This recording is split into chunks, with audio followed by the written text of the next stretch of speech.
شہاب الدین غوری کی فتوحات کے نتیجے میں پنجاب سے دلی تک 4 لاکھ ہندو مسلمان ہوئے تھے.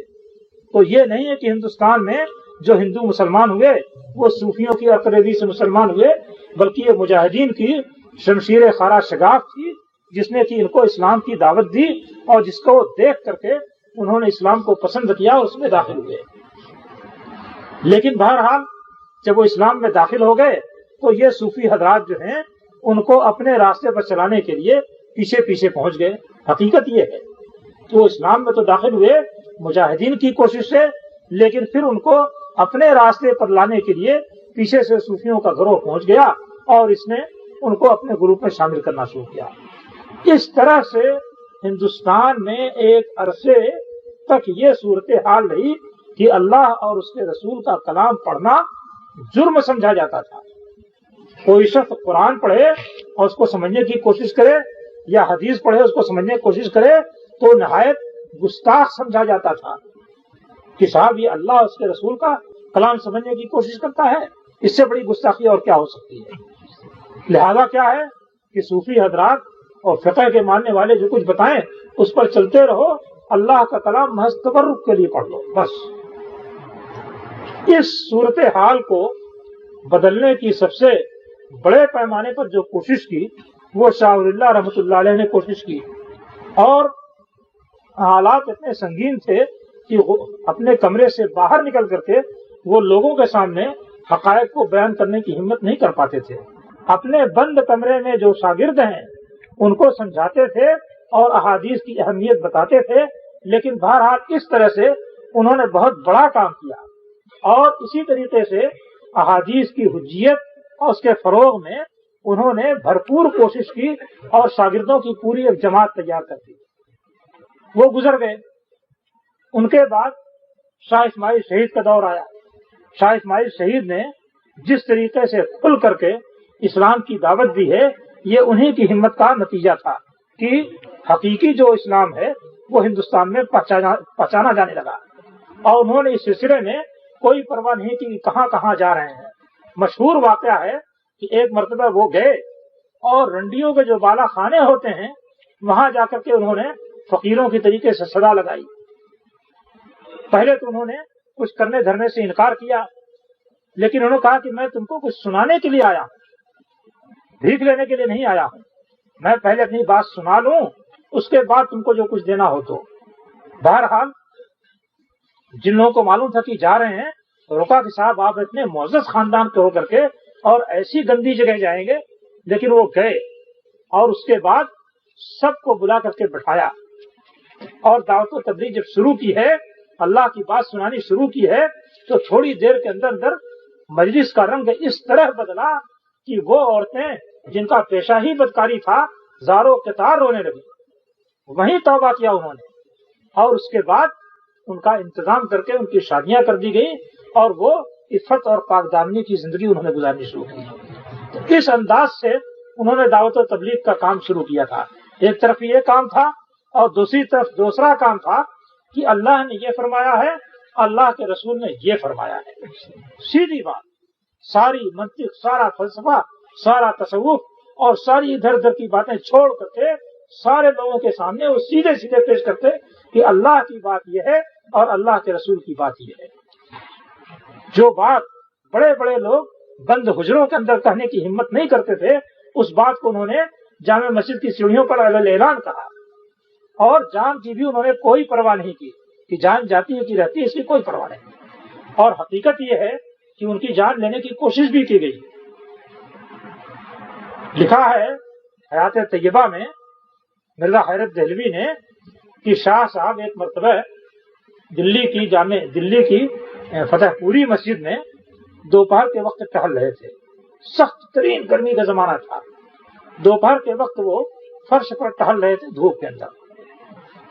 بہت سے لوگ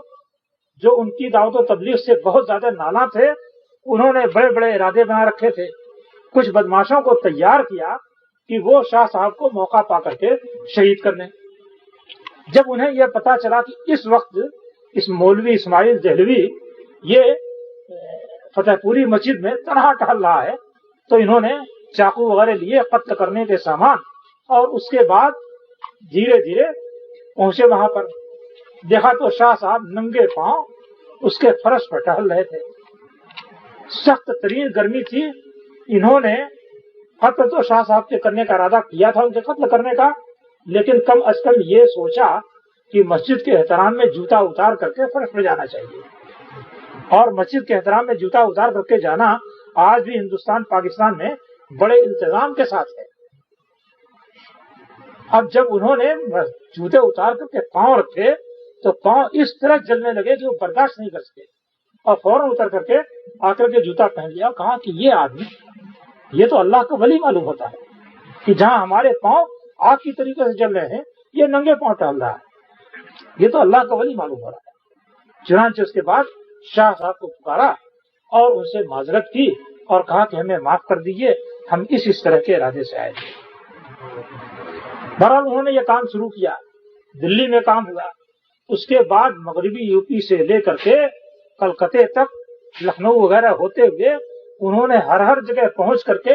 جس زور و شور سے یہ کام کیا ہے وہ تاریخ کے اندر موجود ہے، اور جہاں کوئی آدمی اس مسلک کو جاننے والا نہیں تھا ان کی قوت تقریر اور قوت بیان سے جگہ جگہ لوگ اس کو جاننے اور ماننے والے پیدا ہوئے۔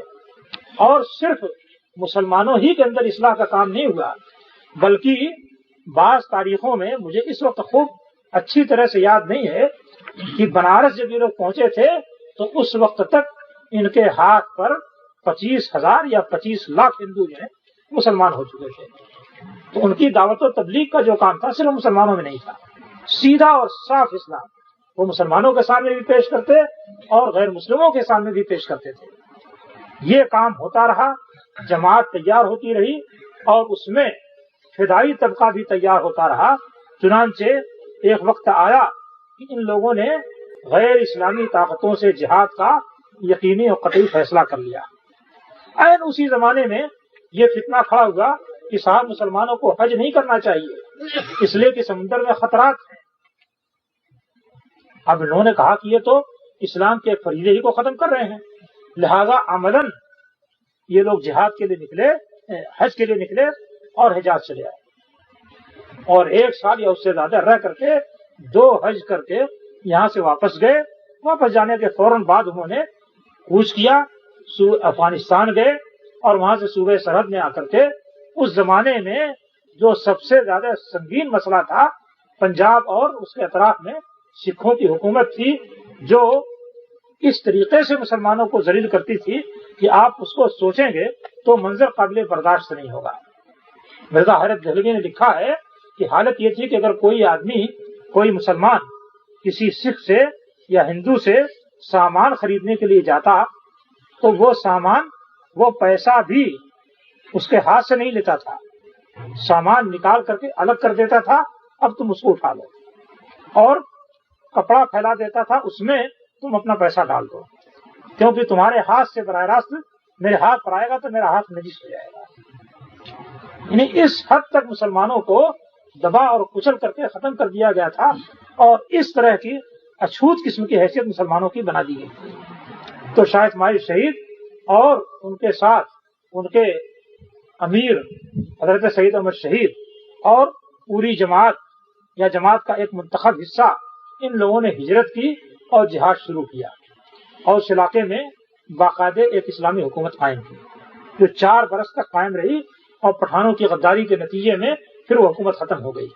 اور جب انہوں نے مختلف انداز کی غداری کی اور مقامی سیاست میں ان لوگوں کو پھنسانے اور استعمال کرنے کی پوری کوشش کی اور اس سے نکلنے کی کوئی صورت باقی نہیں رہی، تو ان لوگوں نے فیصلہ کیا کہ اس علاقے کو چھوڑ دیا جائے۔ اس علاقے کو چھوڑ کر کے وہ لوگ کشمیر کے لیے چلے۔ ادھر سے سکھوں کی فوج پہنچی۔ 2 مقام تھے جہاں پر کہ اس لڑائی یا اس فوج سے ٹکراؤ کا اندازہ ہو سکتا تھا۔ ایک مقام تو بالا کوٹ تھا اور دوسرا مقام بھوگڑ منگ تھا۔ ان دونوں میں سے کسی جگہ ٹکراؤ ہو سکتا ہے۔ بالآخر بالا کوٹ میں ٹکراؤ ہوا، اور زبردست جنگ کے بعد آدھی فوج جو اس وقت وہاں پر 700 کی تعداد میں موجود تھی، آدھی فوج شہید ہو گئی، اور باقی آدھی فوج نے پیچھے کی طرف راستہ دیا ہے، اسی میں شاہ اسماعیل شہید اور سید احمد شہید دونوں حضرات شہید ہو گئے۔ یہ اہل حدیث تاریخ یا اہل حدیث تحریک یا اہل حدیث دعوت کہہ لیجیے، جب ہندوستان میں اٹھی تو اس کا ابتدائی اور پہلا مرحلہ تھا جس میں یہ بات پیش آئی۔ یہ مرحلہ اتنا ہی مختصر نہیں تھا، ان حضرات نے پورے ہندوستان میں جگہ جگہ دعوت و تبلیغ کے لیے اپنے نائبین مقرر کر رکھے تھے، مجاہدین کی فراہمی کے لیے اپنے نائبین مقرر کر رکھے تھے، اور اتنا زبردست انتظام کر رکھا تھا کہ کسی پہلو سے کوتاہی نہیں ہونے پاتی تھی اور مکمل طریقے پر کام چل رہا تھا۔ جب یہ دونوں حضرات شہید ہو گئے تو پٹنے سے مولانا ولایت علی اور مولانا عنایت علی یہ دو حضرات اٹھے اور اس دعوت کا علم انہوں نے سنبھالا، اور مدراس سے لے کر کے بنگال تک اور کشمیر تک ہر طرف اپنی دعوت کو یہ لوگوں نے پھیلائے رکھا، اور مجاہدین بنگال سے اٹھتے تھے پورے ہندوستان کو پار کرتے ہوئے، انگریزی عملداری کو پار کرتے ہوئے اور سکھوں کی عملداری کو پار کرتے ہوئے صوبہ سرحد میں آتے تھے اور یہاں آ کر کے مجاہدین کی صف میں شامل ہو جاتے تھے۔ کس انداز سے اور کس طرح یہ کام چل رہا تھا اس کا پتہ لگانا نہایت مشکل بات ہے، مگر نہایت ہی باریک تدبیروں کے ساتھ یہ سارا کام چل رہا تھا، اور ان لوگوں نے اس مقصد کے لیے جگہ جگہ جو اپنے کیمپ بنا رکھے تھے اور جو فوجی ٹھکانے بنا رکھے تھے اس میں سے بعض اب بھی ہیں جو زیر زمین ہیں، اور جس کا پتہ اس وقت تک نہیں چل پاتا ہے جب تک کہ ان مجاہدین کے جو بقایا لوگ ہیں وہ لے جا کر کے یہ نہ دکھلائیں کہ دیکھیے ہمارے باپ دادا نے مجاہدین کے لیے ٹھکانے بنائے تھے۔ بہرکیف اس طرح سے ان کا جہاد کا کام بھی چلتا رہا اور دعوت و تبلیغ کا بھی کام چلتا رہا۔ صوبہ سرحد